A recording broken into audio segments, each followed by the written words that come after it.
હવે બુલેટિનમાં આગળ વાત કરીએ તો સરદાર સન્માન યાત્રા ગાંધીનગર પહોંચશે. ગાંધીનગરમાં સરદાર સન્માન યાત્રાનું ઠેર ઠેર સ્વાગત કરાશે.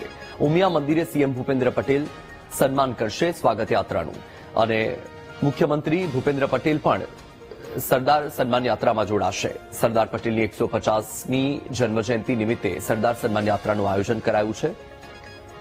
બારડોલીથી સોમનાથ સુધી આ સરદાર યાત્રા જશે.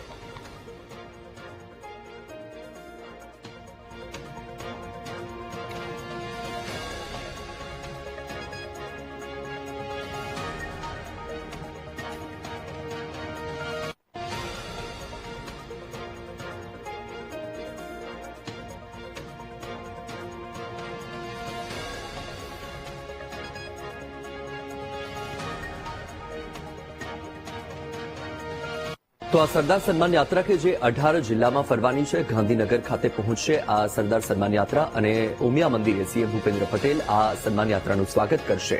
મોટી સંખ્યામાં લોકો આ યાત્રામાં જોડાશે. દ્રશ્ય પણ તમારી ટીવી સ્ક્રીન પર તમે જોઈ રહ્યા છો. આ જે સરદાર સન્માન યાત્રા છે એ ગાંધીનગર ખાતે પહોંચશે અને અહીં તેનું સ્વાગત પણ કરવામાં આવશે. આ સરદાર સન્માન યાત્રાનું આયોજન કરવામાં આવ્યું છે.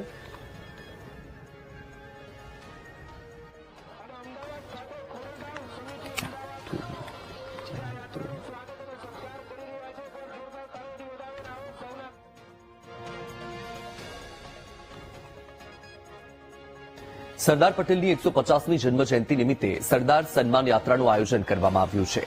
સરદાર પટેલની કર્મભૂમિ બારડોલીથી ધર્મભૂમિ સોમનાથ સુધીની યાત્રા યોજવામાં આવી છે.